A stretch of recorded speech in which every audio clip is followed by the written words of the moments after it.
Juntos aqui na TVC, na TV Correio da Manhã, para mais uma edição do programa Na Mira com o Fernando Veloso. E o programa de hoje vai ser mais do que uma entrevista, na realidade vai ser um verdadeiro show. A nossa entrevistada de hoje é a Moana Martins. Ela é pianista e muito mais. Mas antes da gente começar a falar da Moana, eu vou pedir para subir um vídeo que já vai dar uma palhinha do show que a gente vai ter hoje aqui nessa entrevista. Roda esse vídeo aí, por favor.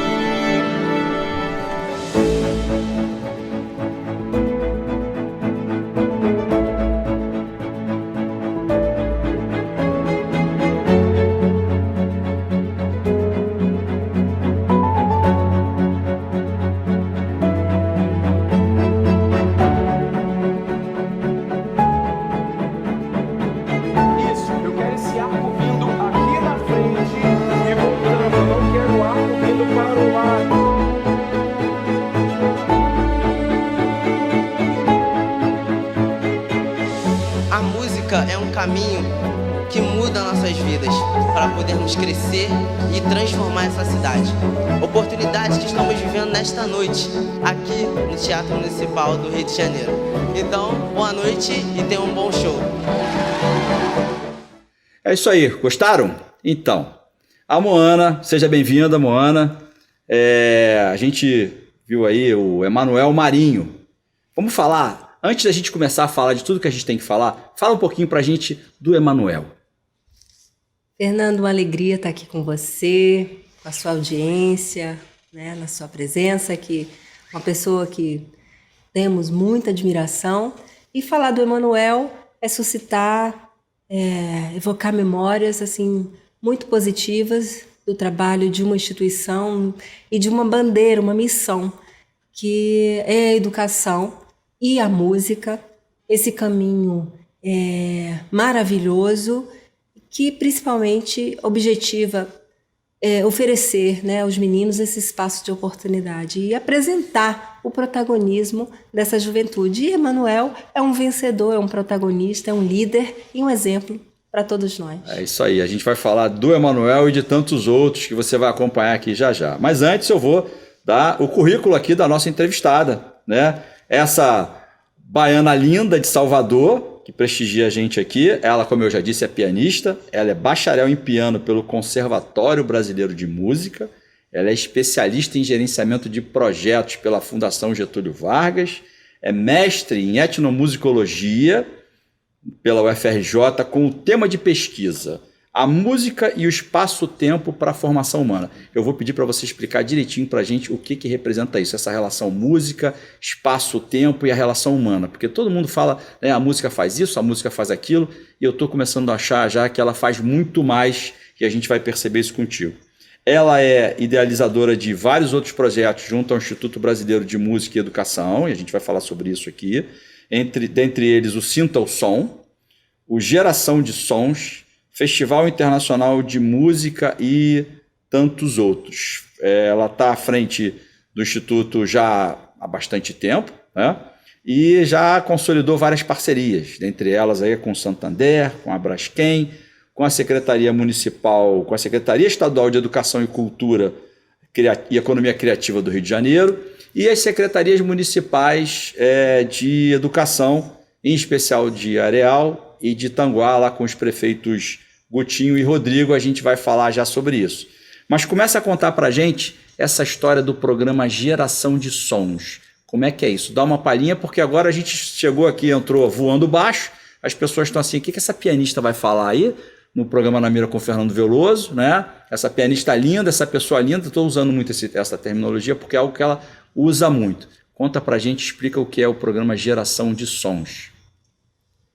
Geração de Sons são meninos e meninas da cidade do Rio de Janeiro e de outras cidades da região metropolitana e agora se estendendo também por outras regiões do estado do Rio de Janeiro, que tem no contraturno escolar esse espaço-tempo de fazer música, de fazer arte e mais do que isso.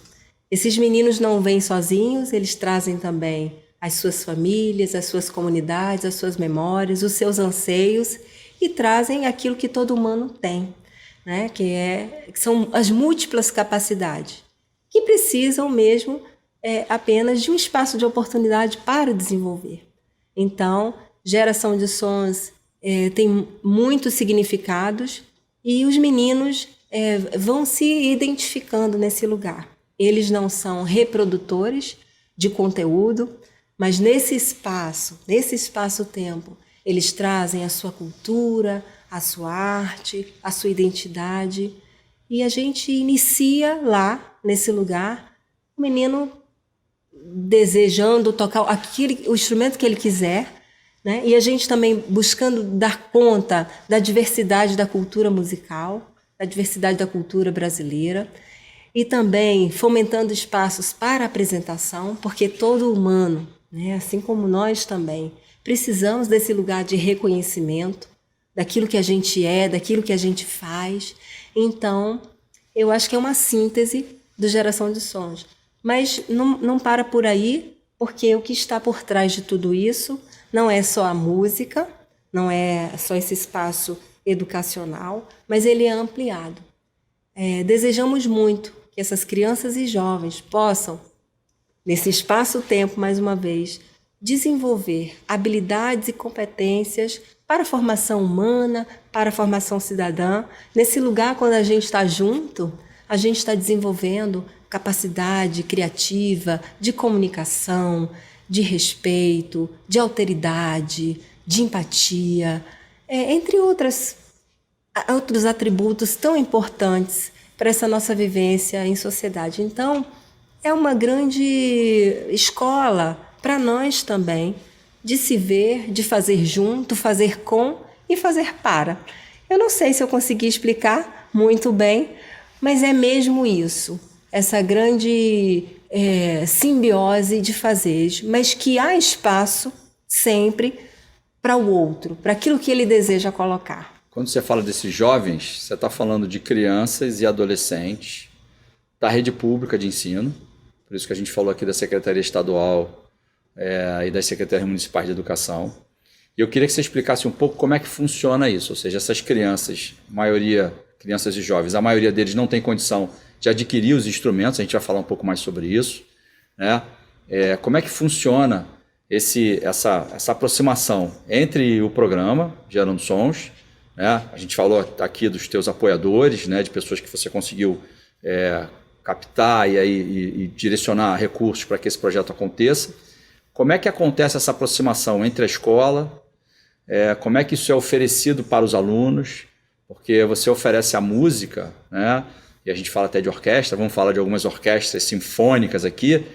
Como é que isso é apresentado para essa geração de jovens que tem visto, né, normalmente, né, eles têm acesso a um outro tipo de música, né, uma música que a gente poderia até ter algumas críticas quanto a ela em determinados aspectos. Como é que eles acabam se interessando por essa música que é reproduzida por uma orquestra sinfônica? Como é que funciona? Como é que essas conexões acontecem?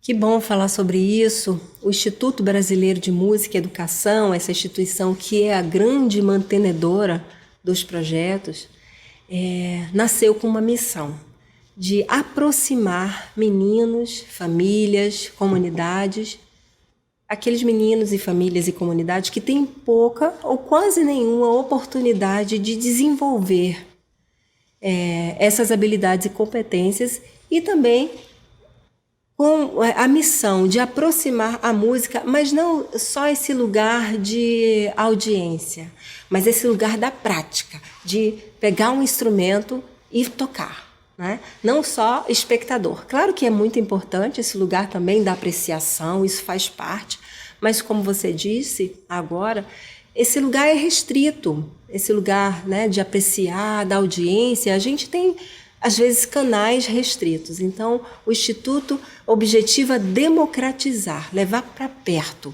E as escolas públicas, né? A escola pública, a educação pública, é esse lugar que capitaliza esses meninos. A maior parte desses meninos que a gente trabalha, essas famílias, são famílias de baixa renda, e a gente tem esses dados consolidados, famílias que têm renda até 2 salários mínimos. Então a gente tem esse recorte porque isso está no nosso DNA.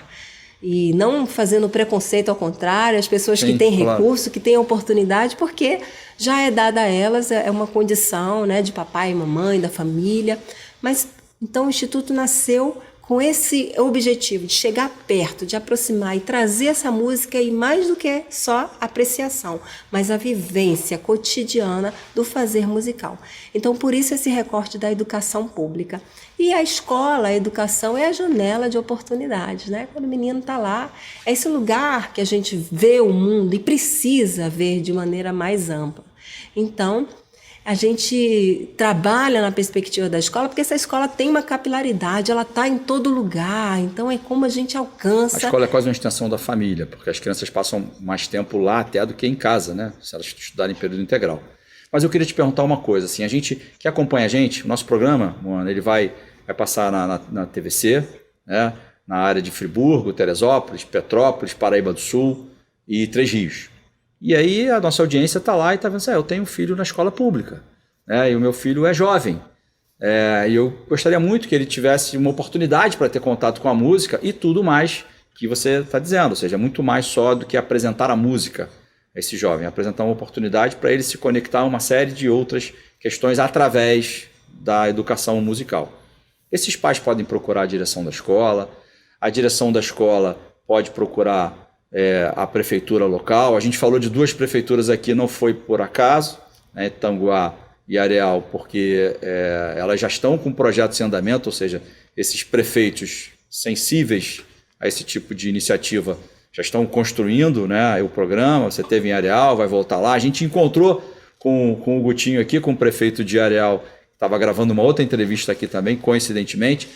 Fala para o telespectador da TVC, que está assistindo a gente, está interessado nessa história, acha que a música é um negócio muito bacana, porque a música ela conecta a gente, né? Seja rico, seja pobre, né?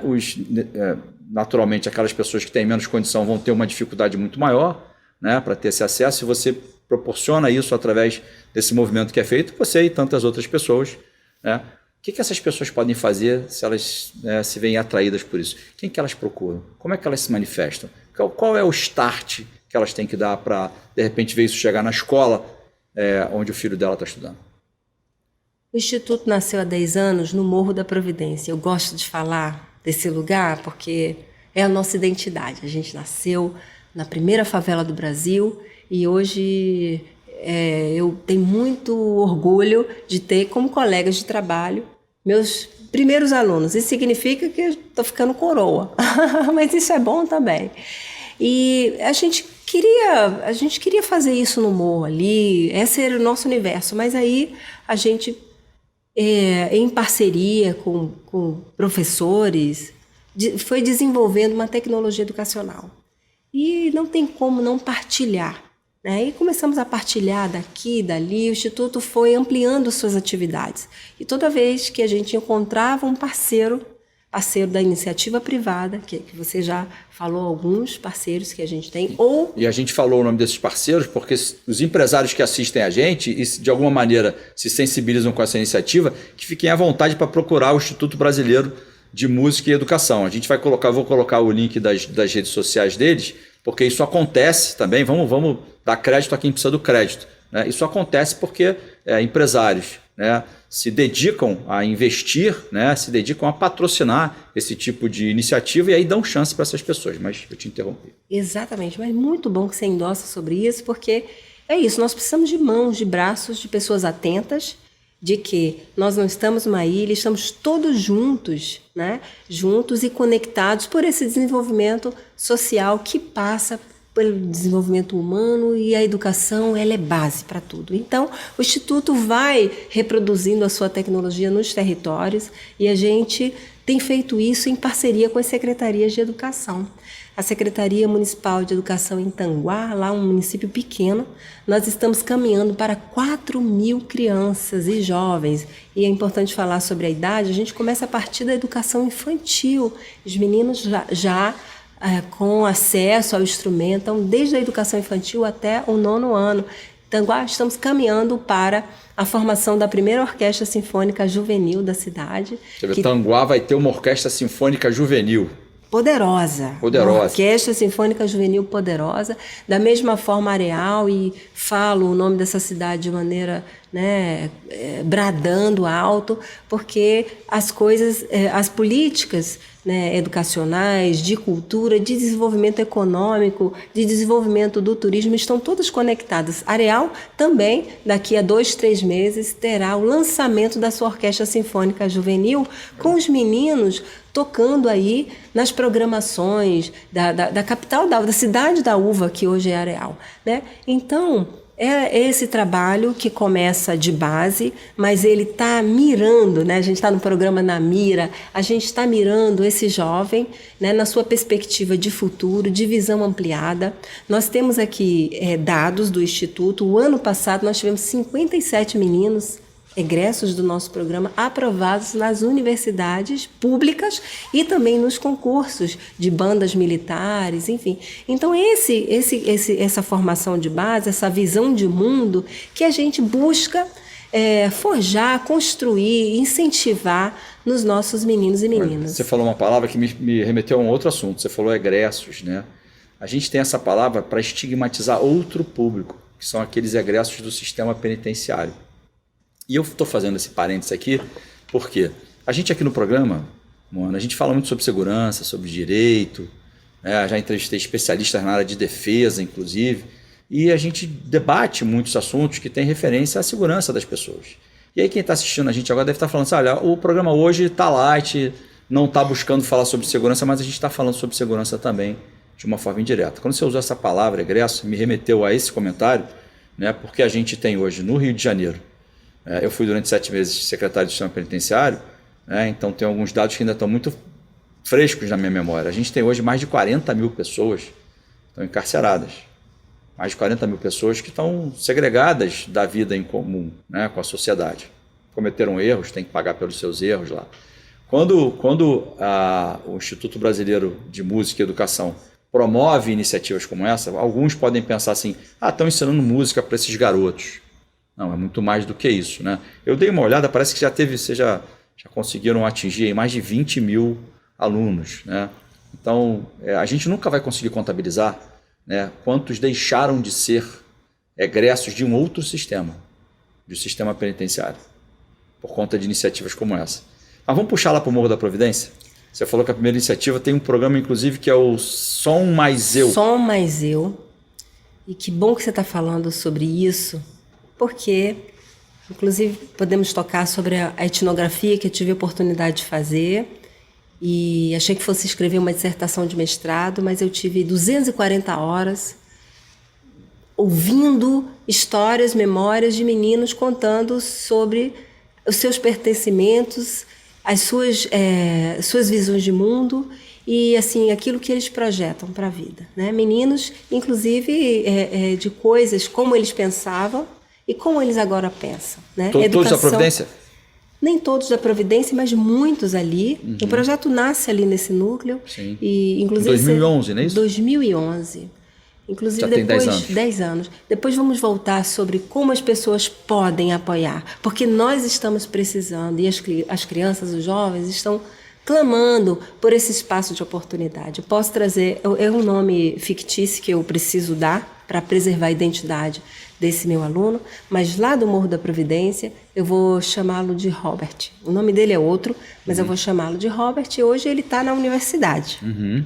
Né? É um violinista, nota 11, ele foi meu aluno lá no Morro da Providência e ele conta isso de maneira bastante escancarada, como ele pensava, e nós tivemos uma oportunidade maravilhosa. Fizemos uma turnê na Europa e Robert teve a oportunidade de contar sobre a sua vida, sobre a sua história, sobre o seu lugar, né?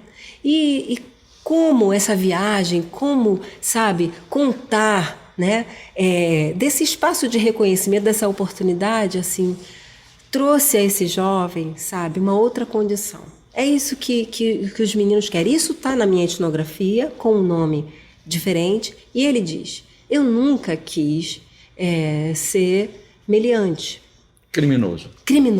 Desculpa que eu não conheço bem Não, esse vocabulário. Para não ficar dúvida nenhuma. Não deixa de ser, mas é. Quer dizer, o Robert da Providência, que é um nome fictício, vamos lembrar que o Robert é um nome fictício da Providência, foi uma das pessoas que você está relatando aqui para a gente no programa, que através da música, ele não só foi talvez resgatado, que ele estava num outro caminho pela história que você está narrando, né? Mas a música levou o Robert para a Europa, para fazer uma turnê aí pela Europa e contar a história dele, que poderia ter terminado em outro lugar, no sistema prisional, por exemplo, ou pior do que isso. Certamente. Ele já esteve na porta, né, na antessala do sistema prisional, mas hoje é uma liderança. Hoje não só é um multiplicador, é alguém que traz um testemunho sobre o que de fato a juventude merece e precisa, inclusive nos dá subsídio para a gente repensar nossa tecnologia educacional. Me ajudou muito pessoalmente para repensar as minhas práticas e a minha visão de mundo também. Então, e ele disse com todas as letras, e eu gosto de repetir, essa voz ainda está bem, sabe, ela é muito audível aqui dentro de mim. Eu nunca quis, eu nunca desejei. Mas é o seguinte, ele disse, né, contando, mais ou menos o sistema. Eu vou para a escola, mas a escola não me encanta, eu não me sinto valorizado, eu não me sinto gente bacana, importante. Então eu vou para um outro lugar onde eles me dão condição e assim eu vou me sentindo gente bacana, importante, vou tendo as minhas oportunidades. Mas em algum momento na minha história entra esse lugar de fazer música, de fazer prática de conjunto, de conhecer outras coisas, de poder viajar, de poder me olhar pela janela, olhar o Brasil. E aí eu mudo. E é um pouco disso, mas são 240 horas de histórias de meninos contando sobre o que eu posso ser, o que eu posso fazer a partir dessa oportunidade. Que bom que você trouxe o Morro da Providência, porque ele é emblemático, ele é marcante para o Instituto, né, Brasileiro de Música. Por acaso, é marcante para mim também. A gente conversou, eu comentei contigo que na infância, eu morei no Morro da Providência, quando os meus pais vieram de Portugal, e eu vi a criminalidade muito de perto, né? Eu cheguei a ser delegado de polícia, fui chefe da Polícia Civil, enfim, a minha história foi outra, graças à família, graças aos valores que meus pais incutiram na gente, mas eu poderia ter sido um criminoso. E aí a gente, hoje, vivenciando polícia, vivenciando segurança pública, a gente ouve muito dizerem assim, quando tudo dá errado, a polícia tem que entrar em cena e fazer com que aquilo dê certo. Isso é uma máxima muito ouvida, em parte tem razão, tem muita razão, porque todos os outros segmentos deram errado, e aí a polícia tem que ir lá e fazer aquilo dar certo. Quando você tem uma instituição, uma iniciativa como essa, que dá uma oportunidade, que traz essas crianças, que dá um outro caminho para essas crianças, pega os Roberts da Providência e de tantos outros lugares, ele não vai ser um cliente, vamos dizer assim, né? Não vai ser um problema para a polícia. Ele deixou de ser um problema para a polícia, na medida em que ele saiu daquele caminho que ele estava. Então, é uma demonstração de que quando os outros segmentos dão certo, a polícia não tem tanto trabalho para enfrentar. E é o que a gente enfrenta hoje no Rio de Janeiro. Quer dizer, é uma tsunami de criminalidade, a gente tem números horríveis, né? Que a gente já teve mais de 8 mil pessoas morrendo no Rio de Janeiro no ano. Esse número hoje passa dos 4 mil, reduziu quase a metade, mas mesmo assim é um número muito alto, né? Isso tudo não é só culpa da polícia, né? Não é só incompetência da polícia, não é só uma falha da polícia. Isso tem a ver também com a falha dos outros segmentos, na escola, na geração de trabalho e renda, enfim. E aí quando a gente vê uma iniciativa como essa, que você traz para a gente, traz um exemplo, né? Pontual ali, específico do Morro da Providência, eu acho muito bacana para a gente ver que, de fato, né, os outros setores têm que fazer a sua parte para que a polícia possa fazer o que lhe cabe. Eu queria fazer uma fala aqui, Moana, porque a gente está falando de música e tal, mas vou fazer uma leitura aqui das aulas que são oferecidas para esse público lá na Providência, que eu tirei do site lá das redes sociais do Instituto Brasileiro de Música e Educação. Então são oferecidas lá aulas gratuitas de violino, viola, violoncelo, contrabaixo, flauta doce, transversal, clarinete, saxofone, trompete, trombone, percussão, canto coral, prática de orquestra, teoria e percepção musical, bem como a formação de grupos musicais. Quer dizer, tudo isso é ofertado para aqueles jovens nesse programa Gerando Sons.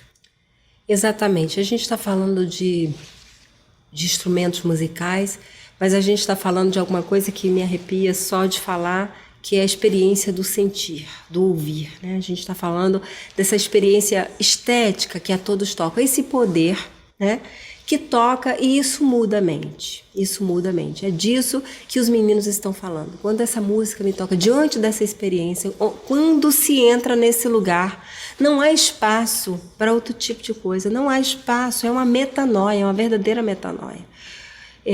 Não há espaço para violência, não há espaço para criminalidade, não há, desse aluno não há, porque alguma coisa, né, que a gente está aí buscando mostrar por A e B, né, por pesquisas e comprovações, mas os relatos e as experiências estão aí contando como é que isso me tocou, isso transformou a minha maneira de ver o mundo, né? Então, onde entra esse lugar da experiência estética, né? E aí um monte de coisa que vai junto, porque a experiência estética é alguma coisa que é um fenômeno, mas acontece as outras coisas, né, ao derredor. Não há espaço para outro tipo de coisa. Então, você estava falando uma coisa importante sobre a culpa da polícia. Eu imagino como é que deve ser, não sei, mas... E a gente ouve a sociedade o tempo todo. Enfim, eu não estou de lado nenhum. Na verdade, a gente está fazendo coro aqui as políticas estruturais. Eu acho que é uma grande interdependência, né? Aí. Como é que a polícia sozinha pode resolver questões que são estruturais, elas são de bases e são interdependentes. São várias questões assim. E a questão educacional, né? Esse lugar que é uma formação integral. E a gente não está falando de instrução, de leitura, escrita, fazer cálculo, porque se todos os nossos problemas fossem esses, parte estaria resolvido. Não é, a gente está falando dessa formação total. Nessa formação total, mano, a gente está falando do jovem, da criança, né, desse universo. Mas tem, porque eu puxo o olhar, você vê como a gente está falando sobre segurança aqui. Estamos como a gente está falando, né? Não estamos deixando de falar sobre segurança. Tem atores nesse cenário aí que eu queria que você comentasse também. Você falou da experiência com os alunos, né, com os jovens. Mas a família desses jovens, porque a gente vê muitos, durante a atividade policial, a gente vê muito relato da família, né? Eu costumo dizer que, infelizmente, a gente tem aceito que os efeitos da condenação de um determinado criminoso, eles são estendidos à família desse criminoso, porque ela sofre com ele. O pior criminoso da face da terra, ele tem mãe. Por pior que ele seja, pelo pior crime que ele tenha cometido, e ele merece a reprimenda que a justiça lhe atribuir. Agora, a mãe dele não pode ser condenada junto com ele. A família, o pai, o irmão, ou até o filho, isso acaba acontecendo um pouco. Então, quando você tem uma pessoa, no núcleo familiar, você tem uma pessoa que acaba sendo, partindo para o caminho da criminalidade, a família não fica imune a isso. Quando você tem um programa como Geração de Sons, a família vê isso também. Como é que essa família é impactada? Qual é o retorno que você tem das famílias, ou seja, desses jovens? Lá do Emanuel, que a gente começou o programa, né, com uma fala do Emanuel. Qual o retorno que a família... O que você sente dessas famílias que são beneficiadas, que têm os jovens inseridos no programa? Que bom que a gente está falando disso também, porque o menino não vai sozinho, ele não vem sozinho, ele agrega, ele congrega a sua família, ela participa e ela participa ativamente, inclusive nos relatos. Eu tenho nessa minha etnografia também muitas horas das falas das famílias que se veem representadas. Então, para ilustrar a fala de uma mãe, que ela diz, ela está sempre contando a história dela na perspectiva do filho e vice-versa. Ela diz, quando nós tocamos no Teatro Municipal, ela não toca, mas o filho toca. Então ela sai contando a sua história de vida pautada nas memórias e nas realizações dos meninos das orquestras. Então ela diz, quando nós visitamos aquele lugar e quando nós tocamos, então ela me conta sobre as suas experiências de vida a partir desse jovem. Tem um outro avô que um dia chegou chorando, muito emocionado, e ele disse, olha, eu estou me realizando hoje aqui. Porque o Teatro Municipal é algo bastante simbólico. É um encanto. É um encanto. Principalmente a primeira vez, né? A pessoa sai de uma comunidade, de uma favela, e vai assistir uma apresentação de alguém próximo, né? Que sai de um outro universo. Né? A gente aqui não tem milindres para falar, sim, nada. A gente fala. Mas é verdade. E aí a pessoa entra naquele santuário da música, da arte, da cultura, e aí vê lá, meu filho tá ali. Ele saiu agora lá da favela ali, do lado tinha um sujeito com um fuzil ali, tinha um cara com uma arma. É um ambiente que é hostilizado, é hostil e é hostilizado, né, pelo restante da sociedade. Mas eu agora estou aqui num lugar privilegiado que não é todo mundo que chega. Não. E assim, meu filho, a minha filha, enfim, alguém próximo a mim está lá. Isso deve ser uma sensação espetacular, não? Indescritível. Eu não sei mensurar. Eu sou pianista e assim, a minha vida toda fazia faculdade aqui no Rio de Janeiro, então sempre plateia, inclusive lá no Galieno, que os músicos chamam de puleiro, que é o último lugar. Então, o Teatro Municipal, que é o santuário da música clássica no Brasil e uma das casas de concerto mais famosas da América Latina, é o lugar mais alto, sabe? É o pódio. E esses meninos, eles não são espectadores, mas eles são protagonistas desse lugar. Então, esse avô, ele disse, eu sempre passei aqui na porta, né, toda a minha vida, e eu mantive um sonho. Um dia, a minha família estará lá no Municipal. E isso está acontecendo toda hora com as nossas orquestras, com os nossos alunos.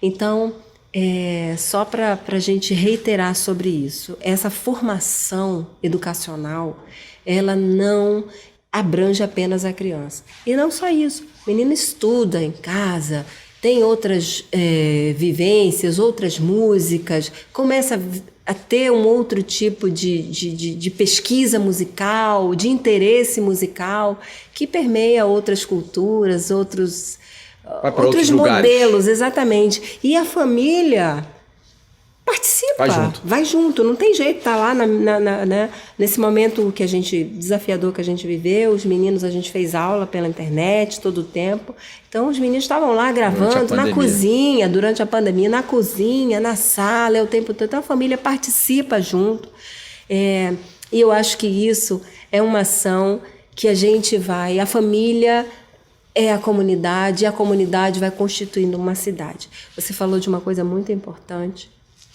e sobre essa questão, né, da polícia no território e essa ação que ela é uma ação externa. E eu sei que muitas vezes necessária.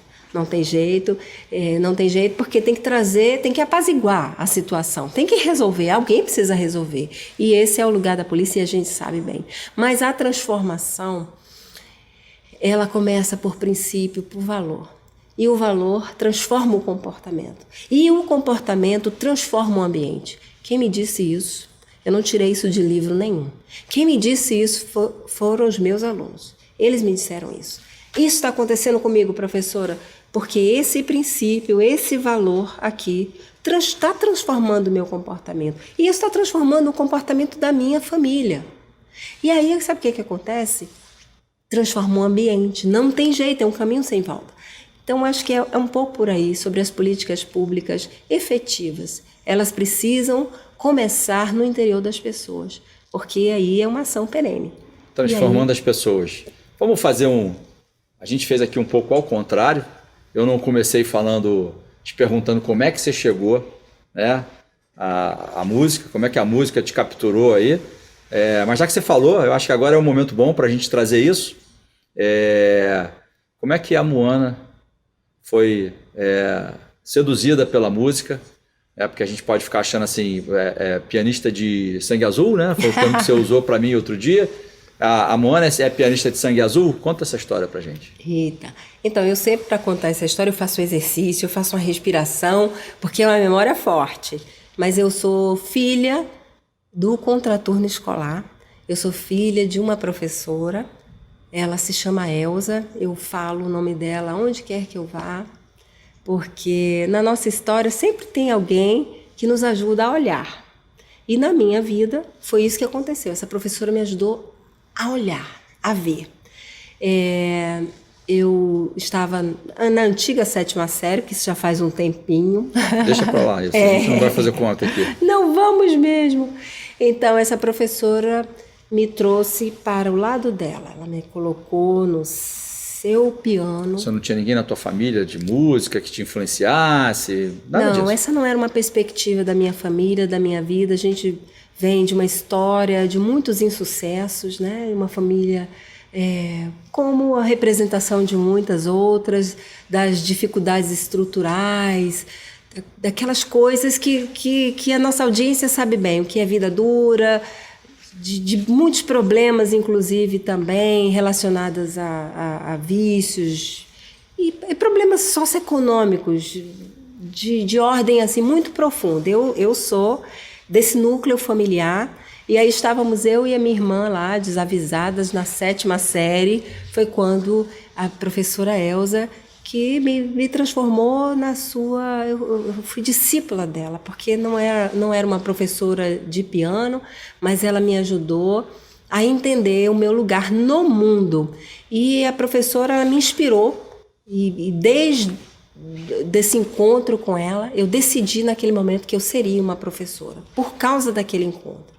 Eu não tinha nenhuma representação desse nível na história da minha família. A minha família é uma família muito querida, amo a todos, mas, enfim, eu já falei sobre isso, né? É difícil. As dificuldades estruturais. E aquela professora, ela pegou na minha mão, sabe? E ela disse, olha, você é importante. Ela cuidou do meu interior, que estava bastante machucado. E ela fez isso comigo. E essa é minha nova cidadania, a partir daquele ano. Foram só 2 anos, mas eu me lembro, parece que eu vivi 20 anos ao lado da professora Elza. Foram 2 anos. E ali foi estruturante para mim, para minha irmã. Eu fui a primeira da minha família a conquistar uma graduação, né? Até então ninguém tinha terminado o ensino médio, né? E depois disso a família veio. Né? A minha família veio, minha mãe, o meu pai, todo mundo veio, e eu tenho muita alegria nisso. A minha irmã também, hoje aí, uma arquiteta, música, tá todo mundo. Mas foi uma professora que nos ajudou naquele momento. Era um momento muito decisivo, porque a adolescência é um momento muito delicado da vida da gente, né? Aí a gente volta ao Robert, porque ele me contou tantas coisas, nesse nome fictício, ele me disse tantas coisas e eu me enxergava nele. Isso que você está falando aí, eu já passei. Ele professora, é uma hora que você não sabe muito bem e você não tem referências em casa, não tem assim papai e mamãe vai dizer, olha, isso aí não está certo, vamos assim. Então, eu agradeço todos os dias porque eu encontrei uma professora no meu caminho. E é isso. Que bom que a gente teve a professora Elza para pegar a Moana pela mão, levar a Moana para um outro caminho. Hoje a Moana, né, se transformou numa outra pessoa e hoje a Moana pega na mão de muita gente, leva muita gente, muitos Roberts para outros caminhos. Vamos falar agora de outros caminhos. Né? São várias orquestras. Orquestra Sinfônica Juvenil Carioca, Orquestra Sinfônica Orquestra Sinfônica Juvenil Santa Cruz, Jazz Sinfônica, Coro Laboratório do Rio de Janeiro, Orquestra de Flautas, Orquestra Sinfônica Juvenil Vila Lobos e da Chiquinha Gonzaga. Então vamos falar pelo menos da Chiquinha Gonzaga. Conta pra gente como é que foi essa coisa de montar uma orquestra sinfônica só com meninas, só com representação feminina. E aí quem não conhece, como eu não conhecia, supera aí um tabu de que há certos instrumentos que só homens podem ou só homens têm habilidade para tocar. E eu já conheci, pude ter a oportunidade, o privilégio de assistir a uma apresentação. Vou colocar o link aqui na descrição do vídeo de uma apresentação da Orquestra Sinfônica Chiquinha Gonzaga, mas conta pra gente como é que é isso, o que isso representa, essa coisa de ter uma orquestra sinfônica formada só por meninas. Que legal, Fernando. Olha, a Orquestra Sinfônica Juvenil Chiquinha Gonzaga eu não sei dizer, é um xodó aqui dessa professora a TV não mostra, apaixonada. mas os olhos dela estão brilhando. Só eu que vou ver isso, acho que vocês não vão conseguir perceber isso. Uma professora apaixonada. Hoje, o IBME mantém no seu escopo lá 25 formações musicais. 25, você trouxe algumas aí, e toda vez que a gente encontra um apoiador, a gente forma uma orquestra nova, orquestras bonitas, e tem lá na nossa missão, nosso DNA, que os meninos têm que fazer bem, e aí tem o sentido de forjar habilidades e competências para qualquer coisa. Então, a excelência, esse lugar, mesmo que você está começando hoje no instrumento, tem que fazer muito bem, e é isso que a gente está dizendo para os meninos e inculcando na mente deles esse repertório, fazer bacana e trazer essa representação bonita da juventude. E a Orquestra Juvenil Chiquinha Gonzaga, ela nasce de indicadores. Quando a gente olhou para as 25 orquestras, a gente descobriu lá que nós não tínhamos nenhuma menina tocando trombone, nenhuma menina tocando fagote, nenhuma menina tocando, pouquíssimas meninas tocando percussão. Muitas meninas, a maioria delas, tocando violino, viola, violoncelo, algumas tocando flauta. Então, quando a gente olhou isso, e um outro indicador muito importante, que é o lugar do chefe de instrumento, do chefe de naipe, que é esse lugar da autonomia. E a gente tem falado muito sobre políticas afirmativas, esse lugar da mulher no mundo, no mercado de trabalho, enfim. E a gente é uma escola, é um projeto de escola de vida. E a gente não pode falar desse mundo de escola de vida desassociado dessa representação. Por isso, para que tivéssemos meninas nesse lugar de autonomia, fazendo seu solo, tivesse esse lugar de liderança, exercer esse papel de liderança, nós trouxemos das outras orquestras, juntamos meninas aí de várias orquestras, das 25, e trouxemos para uma formação. E nesse momento aí a gente ainda está formando meninas em alguns instrumentos que não é tão usual se ver, para que a gente possa dizer para o mundo que é possível, né, que as meninas podem tocar o instrumento que elas quiserem, e desse papel de que as meninas são importantes naquilo que elas fazem, meninas e mulheres, mulheres, não é? E que elas podem fazer muito bem. Então, eu acho que tem sido uma experiência muito feliz, porque elas tocam muito bem, elas são lindas e importantes. Sou testemunha disso. Tocam. E a nossa maestra, professora Priscila Bonfim, que é uma representação feminina assim tão bonita, é uma grande pianista. Fazer uma propaganda aqui da comunidade luso-brasileira, né? Ela é portuguesa, nascida em Braga, mesma terra dos meus pais, conheci, pessoa super simpática, quem sabe um dia a gente tem a maestra aqui, ela não está aqui agora. Isso. Ela está em Portugal, e eu já vou pedir para você embalar e falar das novidades. Então, a Orquestra Chiquinha Gonzaga, nessas comemorações dos 200 anos de independência do Brasil, nós vamos para Portugal, né? Estaremos lá de 30 de outubro a 6 de novembro, em várias cidades, Braga, Guimarães, Lisboa, Porto, buscando esse lugar das nossas ancestralidades. A orquestra chama-se Chiquinha Gonzaga, traz, né, no seu peito, no coração, essa brasileira que foi a primeira mulher regente do Brasil, e a Chiquinha traz essa cultura luso-brasileira no seu DNA. Então a gente vai viver isso e a gente vai experimentar isso também com meninas portuguesas. A gente vai fazer essa representação brasileira lá, e daqui a pouco também meninas portuguesas virão fazer esse intercâmbio ao contrário. A gente está muito feliz, né? A professora Priscila Bonfim é uma liderança muito gentil, traz uma representação muito bonita para as meninas, e a gente tem lá na Chiquinha Gonzaga várias meninas já candidatas a regentes. E a gente, nas nossas orquestras, nas 25 orquestras, nós não tínhamos uma mulher maestra. A nossa presidente, é importante falar dela também, Sim. Professora Denise Vieira, também é uma maestra, mas trabalha com coro, mas a gente não tinha nas orquestras sinfônicas uma maestra, por isso a professora Priscila que tem feito um trabalho espetacular, e a gente é muito feliz porque a gente também tem uma oportunidade de apresentar a juventude carioca, né? Essa beleza que é a diversidade cultural do Rio de Janeiro. Quando estivemos também na Europa, as pessoas perguntavam, mas são alunos da escola pública? Então a gente está tendo sempre oportunidade A gente está falando da viagem que vai acontecer, mas não foi a primeira. Já houve um tour pela Alemanha, França, Chile, de uma outra orquestra sinfônica, não? Que beleza que você já está aí trazendo outros países, mas a gente foi para a Espanha e fomos para os Estados Unidos. Para Michigan, né? Isso, e foi muito bom. E nesse momento a Chiquinha vai ainda, mas a gente deseja nesse movimento que é importante, é fortalecer essa identidade brasileira no mundo, que muitas vezes é estigmatizada. E eu sei que você conhece isso, né? Sobre os jovens das favelas, sabe, a marginalidade, as questões que permeiam. Gente, vamos recapitular isso, porque é muita informação para quem está ouvindo a gente, para quem está acompanhando aqui o programa. Eu devo estar embolando também. Não, é porque assim, é superação em cima de superação. A gente está falando de uma turnê, né? Que vai a Portugal, formada por uma orquestra sinfônica só com mulheres, só com meninas, mulheres. Já é um desafio. Mas essas meninas mulheres são pessoas de baixa renda, são das escolas públicas. E foram formadas assim a partir de um projeto social, né, de uma iniciativa de algumas pessoas. Então, assim, é uma superação atrás da outra, né?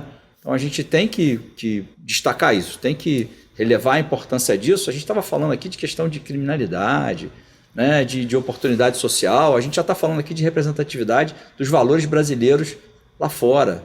Quer dizer, você vê que o potencial para a gente superar problemas é enorme, né? Tem solução? Tem. E tem gente que reconhece isso. Eu vi aqui uma lista de artistas que já dividiram o palco com essas orquestras sinfônicas, né? Aí eu vou falar alguns aqui: Elba Ramalho, João Bosco, Toquinho, Tony Garrido, Leila Pinheiro, Maria Luísa Jobim, Guilherme Arantes, Dado Villa-Lobos, Moraes Moreira, Jorge Versilo, Zélia Duncan. Então, assim, a gente está falando de orquestras sinfônicas formadas por jovens da rede estadual que saem daquele ambiente, que contrariam uma lógica de que eles não seriam nada mais do que eles já são no ambiente em que eles vivem, porque essa é quase uma lógica que lhes é imposta. Eles contrariam essa lógica, vão buscar um outro futuro, assim como a nossa pianista Moana fez através da professora Elba, né? Então a gente tem um prazer enorme de estar com você aqui hoje. Já estamos caminhando para o final do programa, né? Eu vou terminar esse programa, vou encerrar esse programa da mesma forma que a gente iniciou. Vou colocar o finalzinho, o restinho do vídeo que a gente iniciou lá com o Emanuel, dando mais uma palhinha do show que essas orquestras, que esses jovens podem patrocinar para a gente. Você, se gostar, você dá o seu joinha lá, copia isso, retransmite para os seus amigos. É o Dia do Rock. Esse show é o Dia do Rock da Orquestra Sinfônica Juvenil Carioca. E vou colocar o da Chiquinha Gonzaga também, né? Além da gente colocar outros links de outros programas. Então, de outros shows que foram feitos pelas orquestras sinfônicas, que foram capitaneadas, que foram criadas com a articulação da Fundação Instituto Brasileiro de Música e Educação. Fiquei tão emocionado que falhou até que o nome. Agora eu vou pedir para você, Moana, fala para a gente dessa experiência que você tem, fazendo essa... Você é uma empreendedora social. Você leva oportunidade, você transforma vidas através do trabalho, da mobilização que você faz, mobilizando gente que tem condição de ajudar de uma maneira ou de outra. A gente está fazendo a provocação aqui, as pessoas que queiram ajudar, que queiram participar, uma provocação aos estudantes, aos jovens que estão assistindo a gente, aos seus pais que têm um interesse, que procurem a direção das escolas, às autoridades, né, aos prefeitos de outros municípios que eu estou gostando dessa história, não conhecia, não sabia, vai lá, procura, né, o Instituto Brasileiro de Música e Educação nas redes sociais, procura lá, manda mensagem, procura falar com a Moana, com o pessoal de lá. Enfim, o que a gente quer fazer aqui é provocar para essa onda do bem, né, gerar mais oportunidade e a gente, né, fazer a parte que nos cabe. A gente teve oportunidade na nossa vida, né, a vida nos proporcionou a gente mudar, sair do ambiente em que a gente estava e ir para outro ambiente. E aí eu queria deixar para você o microfone aberto, livre, né, da audiência do programa Na Mira com o Fernando Veloso aqui na TV Correio da Manhã, para você dar a tua mensagem. Assim, qual é qual é a experiência que você tem, qual é a sensação que você tem depois desses tantos anos, né? Levando esperança, que o que o programa faz é levar esperança, é levar oportunidade, é transformar essas vidas. Qual a experiência? O que você diz para a audiência da gente depois de uma experiência tão bacana que você vem tendo com essas crianças, com essas famílias, né? Diz para a gente. Fernando, primeiro, assim, agradecer muito por essa oportunidade, feliz de bater esse papo tão descontraído e contar um pouco, um recorte mesmo dessa ação que tem sido feita na ponta e testemunhado, né? Os nossos olhos têm visto todos os dias meninos, meninas, famílias, assim, trazendo os frutos desse trabalho, né? Eu sei que estamos numa contramão, é realmente uma maré. A gente luta diariamente para encontrar as pessoas que acreditam, que apoiam, mas eu queria dizer que vale a pena, né? O resultado é concreto, né? Eu tenho visto muitas pessoas aí falando de muitas coisas, né? Mas falar é muito fácil, né? O Instituto Brasileiro de Música e Educação tem uma trajetória de 10 anos de teimosia. Nós estamos insistindo teimosamente, porque as pessoas elas valem tudo, né? As pessoas merecem, as pessoas desejam também. E tem uma coisa muito importante que uma aluninha de 7 anos, ela um dia se lamentando da descontinuidade, porque às vezes acontece isso, a descontinuidade dessas políticas, né? Alguém que desiste de apoiar, alguma secretaria de educação que muda. Enfim, você conhece isso, essas questões que estão além. Aproveitar que já no finalzinho vamos colocar. A gente está procurando um espaço para o ensaio da Orquestra Sinfônica Chiquinha Gonzaga, que seja um espaço no centro, né? A gente está tentando isso. Então fica aqui, né? Já cortei aqui a última fala, estou estendendo aqui o programa, estou estourando o horário, mas é importante, a gente não lembrou de falar isso. Então esses jovens precisam de um espaço para ensaiar. São quantas crianças? 40? Olha, o Instituto Brasileiro tem 3.000 alunos, sim, mas a Chiquinha Gonzaga, para as pessoas não irem embora, são 50 meninas músicas. São 50 meninas músicas que precisam do espaço na área central, porque muitas delas vêm da Providência para poder ensaiar. É um espaço que tem acesso fácil, porque são pessoas de baixa renda, então fica dado o recado aqui.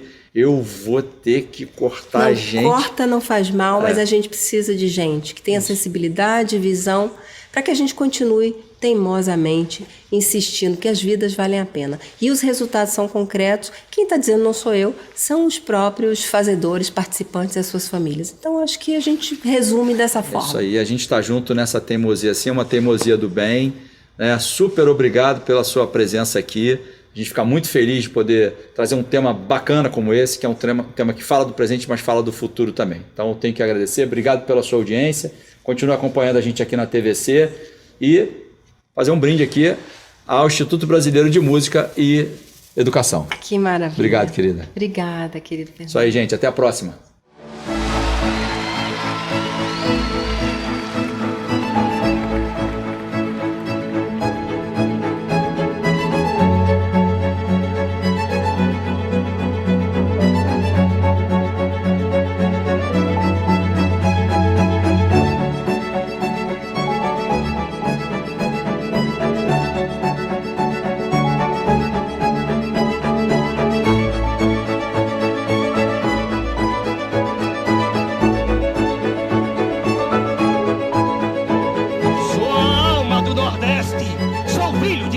do Agreste.